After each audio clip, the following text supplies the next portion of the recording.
वेद पाठशाला में आपका हार्दिक स्वागत है। परमेश्वर का वचन जीवित, पवित्र एवं सामर्थी है। आशा है कि आज के वचन से आपको आत्मिक लाभ होगा। तो लीजिए प्रस्तुत है ये संदेश। प्रिय श्रोता मित्र, कृपया अपनी पवित्र शास्त्र लें और मेरे साथ परमेश्वर के पवित्र और प्रेरणादायक वचन का अध्ययन करने के लिए उपस्थित हो जाएं। हम संपूर्ण पवित्र शास्त्र का सर्वेक्षण कर रहे हैं और हमारे सर्वेक्षण ने हमें उस छोटी सी पुस्तक रूत तक ले आया है। रूत की पुस्तक में यह हमारा चौथा और अंतिम अध्याय है। पिछले अध्याय में हमने इस छोटी सी प्रेम कहानी में दो लोगों को मिलते हुए देखा था, जिसमें विवाह का प्रस्ताव रखा गया था, क्योंकि पुराने नियम की इब्री व्यवस्था के अनुसार स्त्री को वह प्रस्ताव रखना था। और जब उसने ऐसा किया तब उसके प्रेमी ने उसे कुछ आवश्यक बातों को बताया। इस पुस्तक के चौथे अध्याय के प्रारंभिक पदों में हम देखते हैं कि वह विवाह के लिए अदालत की व्यवस्था कर रहा था ताकि न्यायोचित विवाह हो सके। जब रूत ने यह प्रस्ताव रखा तब उसके दूसरी सुबह बोअज ने अदालत बैठा दी। जब बोअज ने उस कुटुंबी को देखा तब उसने उससे कहा, हे फुलाने, इधर आकर यहीं बैठ जा। तब वह उधर जाकर बैठ गया। उस व्यक्ति का नाम यहाँ पर नहीं बताया गया है। हम पढ़ते हैं कि बोअज ने 10 लोगों को एकत्रित किया। सो यहूदी धर्म के अनुसार यह न्यायोचित तरीका था। जब भी वो किसी व्यवस्था या किसी भी बात के लिए बैठते थे तो उनमें 10 लोगों का होना अवश्य था, तभी वो उचित माना जाता था। सो उस अदालत में बोअज ने उस व्यक्ति से कहा, तू एलीमेलेक को तो जानता है, वो हमारा कुटुंबी था। उसने मोआब चला गया और वहां पर उसकी मृत्यु हो गई। सो उसकी पत्नी नाओमी यहाँ लौट आई है और वह हमारे भाई एलीमेलेक का एक टुकड़ा भूमि बेचना चाहती है और उसे लेने में पहला हकदार तू है। यदि तू उसको छुड़ाना चाहे तो छुड़ा, और यदि तू छुड़ाना न चाहे तो मुझको बता दे ताकि मैं समझ लूं। उसने कहा, मैं उसे छुड़ाऊंगा। फिर बोअज ने कहा, जब तू उस भूमि को नाओमी के हाथ से मोल ले तब उसे रूत मोआबिन के हाथ से भी, जो मरे हुए की स्त्री है, इस मनसा से मोल लेना पड़ेगा कि मरे हुए का नाम उसके भाग में स्थिर कर दे। मुझे ऐसा लगता है कि बोअज ने उसे ऐसे बतलाया कि रूत एक बूढ़ी मोआबिन स्त्री है। शायद इसलिए उसने रूत को कहा कि तू अपनी सास के घर चली जा। बोअज नहीं चाहता था कि वह व्यक्ति रूत को देख ले, क्योंकि यदि वह व्यक्ति रूत को देखता तो यह बोअज के लिए उस व्यक्ति को बताना सरल नहीं होता। जब रूत नाओमी के घर में चली गई तो तीसरे अध्याय के 16 पद में वचन कहता है कि नाओमी ने उससे पूछा, हे बेटी, क्या हुआ? यहाँ पर नाओमी के कहने का तात्पर्य था कि क्या तू श्रीमती बोअज बन गई?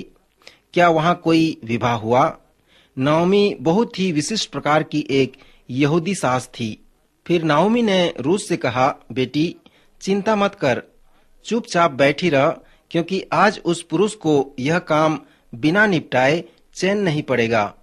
सो मुझ पर विश्वास कर, बोअज अवश्य उसका समाधान करेगा। और मित्र, बोअज ने किया भी। जब बोअज ने उस निकट संबंधी कुटुंबी से पूछा कि क्या तू उस मोआबिन स्त्री से विवाह करेगा, तब उस पुरुष ने कहा, मैं उसे छुड़ा नहीं सकता। ऐसा न हो कि मेरा निज भाग बिगड़ जाए। मैं मोआबिन स्त्री से विवाह नहीं कर सकता, इसलिए मेरा छुड़ाने का अधिकार तू ले ले, क्योंकि मुझसे वह छुड़ाया नहीं जाता। तब बोअज ने वृद्धों और सभी लोगों से कहा, तुम आज सब इस बात के साक्षी हो। कृपया इसे अपने लेखे में लिख लो कि एलीमेलेक का जो कुछ भी है उस सब को मैं छुड़ाता हूँ, और मैं उस मोआबिन स्त्री रूत को भी छुड़ा लेता हूँ। मित्र, जैसे हमने कहा था कि यह छुटकारे का एक बहुत अच्छा तस्वीर है। छुड़ाना या मुक्त करने का अर्थ है खरीदना और वापस लाना। प्रकाशित वाक्य के 5वें अध्याय में एक छुटकारे का सुंदर तस्वीर है, जहाँ पर स्वर्ग के सिंहासन के विषय में बताया गया है। प्रकाशित वाक्य के 5वें अध्याय के 4 पद में इस प्रकार लिखा है, और मैं फूट फूट कर रोने लगा, क्योंकि उस पुस्तक के खोलने या उस पर दृष्टि करने के योग्य कोई न मिला। प्रकाशित वाक्य के 5वें अध्याय की कहानी यह है, जो सिंहासन पर बैठा था, मैंने उसके दाहिने हाथ में एक पुस्तक देखी जो भीतर व बाहर लिखी हुई थी, और वह 7 मुहर लगाकर बंद की गई थी। समस्या यह थी कि उस मुहर को तोड़कर उस पुस्तक को खोलने के योग्य कोई नहीं था।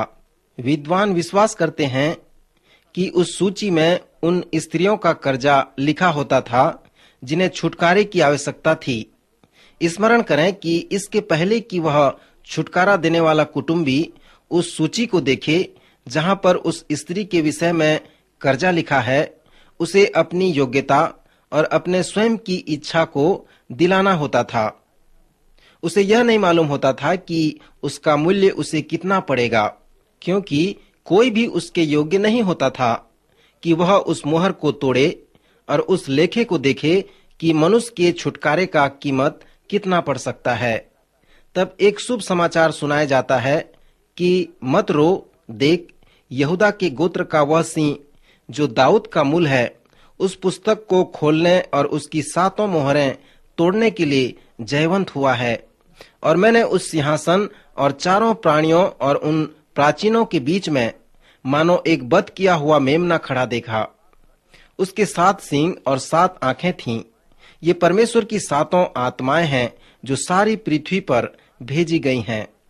उसने आकर उसके दाहिने हाथ से जो सिंहासन पर बैठा था वह पुस्तक ले ली, और जब उसने पुस्तक ले ली तो वे 4 प्राणी और 24 प्राचीन उस मेमने के सामने गिर पड़े, और हर एक के हाथ में वीणा और धूप से भरे हुए सोने के कटोरे थे। ये तो पवित्र लोगों की प्रार्थनाएं थीं, और वे यह नया गीत गाने लगे कि तू इस पुस्तक के लेने और उसकी मुहर खोलने के योग्य है, क्योंकि तूने वध होकर अपने लहू से हर एक कुल और भाषा और लोग और जाति में से परमेश्वर के लिए लोगों को मोल लिया है। यहाँ पर जो छुटकारे के विषय बताया गया है वह रूत के पुस्तक में प्रमाणित होता है। सो जब बोअज अदालत गया, जिसका वर्णन 4 अध्याय में है, तब वह न्यायोचित रूत को छुटकारा दिलाया। बोअज ने रूत को 2 तरीकों से छुटकारा दिलाया। प्रथम, उसने सारी कर्ज चुकाया और उसे खरीद लिया, और फिर विवाह करके उसने रूत के साथ संबंध स्थापित किया। सो उस विवाह संबंध से उसने रूत को परमेश्वर के परिवार में वापस ले आया। रूत का छुटकारा हमारे छुटकारे के लिए 2 बातों को चित्रित करती है। हमारा छुटकारा प्रभु यीशु मसीह के मृत्यु और उसके पुनरुत्थान के ऊपर केंद्रित है। सो जब प्रभु यीशु मसीह की मृत्यु हमारे छुटकारे से संबंधित है, तो इसका क्या अर्थ और क्या महत्व हो सकता है? प्रभु यीशु मसीह के मृत्यु का महत्व यह है कि उसकी मृत्यु एक दाम है जो हमें खरीदने के लिए और परमेश्वर के परिवार में वापस लाने के लिए उसे पटाना आवश्यक था, क्योंकि आदि में परमेश्वर और मनुष्य का एक पवित्र संबंध था। उत्पत्ति की पुस्तक हमें बताता है कि परमेश्वर ने हमें ऐसी सृष्टि बनाया कि हम चुनाव कर सकते हैं। जैसे मनुष्य आज भी चुनता है और परमेश्वर से अलग हो जाता है, वह उसकी संगति से दूर चला जाता है। सो परमेश्वर मनुष्य के पीछे जाता है और उसे खरीदता है और पुनः उसे अपने संबंध में वापस ले आता है। पवित्र शास्त्र इसे छुटकारा कहता है। सो कैसे परमेश्वर ने मनुष्य को छुटकारा दिलाया? परमेश्वर ने क्रूस पर अपने पुत्र की मृत्यु के द्वारा मनुष्य को वापस खरीद लिया।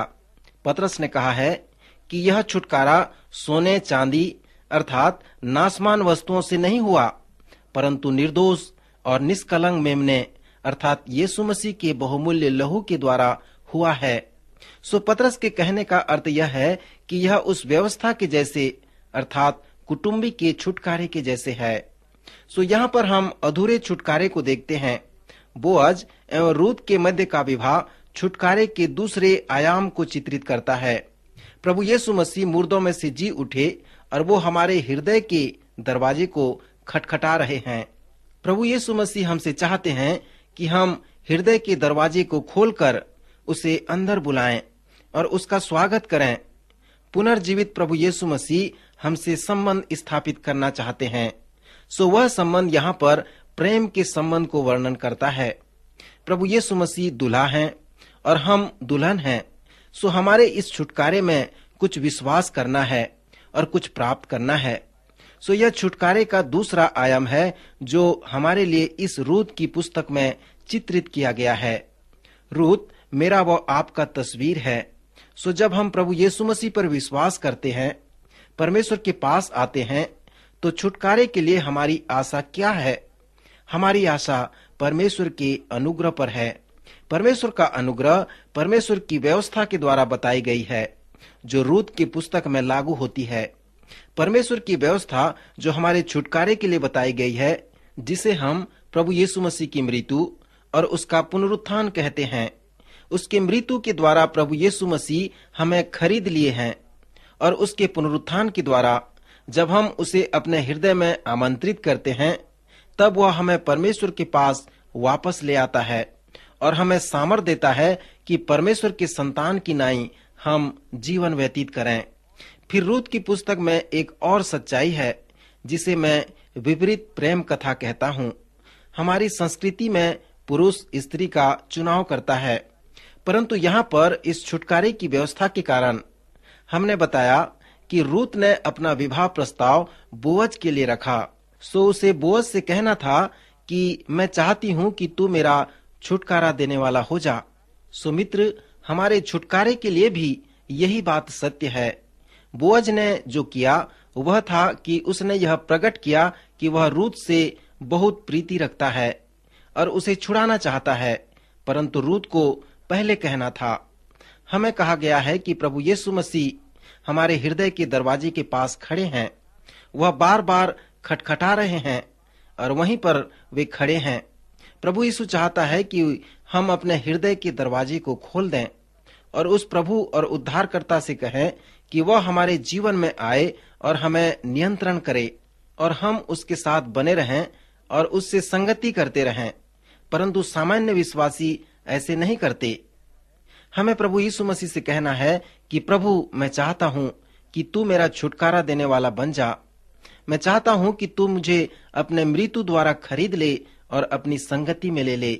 फिर हम आगे जब देखते हैं तो बोअज द्वारा रूत को एक बेटा उत्पन्न हुआ और उन्होंने उसका नाम ओबेद रखा।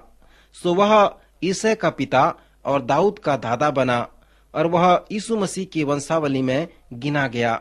श्रोता, अंत में इस पुस्तक का जो महान चुनौती है वह यह है कि क्या आपका छुटकारा हो गया है? क्या आप प्रभु यीशु मसीह के लहू द्वारा खरीदे जा चुके हैं?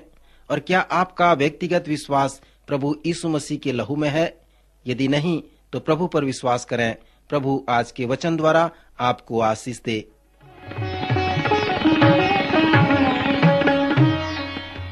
अभी आप सुन रहे थे कार्यक्रम वेद पाठशाला। श्रोता, हमें विश्वास है कि इस कार्यक्रम के द्वारा आपको आशीष मिली है। यदि इस कार्यक्रम के विषय में अधिक जानकारी प्राप्त करना चाहते हैं या बाइबल अध्ययन से संबंधित कोई प्रश्न हमसे पूछना चाहते हैं, तो आप हमें इस पते पर लिखें। हमारा पता है कार्यक्रम Ved Pathshala, Vishwavani, post box number 731, Faridabad 7, Haryana. पता एक बार फिर से सुन लीजिए। कार्यक्रम Ved Pathshala, Vishwavani, post box number 731, Faridabad 7, Haryana. तो इसी के साथ आज के कार्यक्रम का समय यहीं पर समाप्त होता है। अगले कार्यक्रम में आपसे फिर भेंट होगी। तब तक के लिए हमें आज्ञा दीजिए। नमस्कार।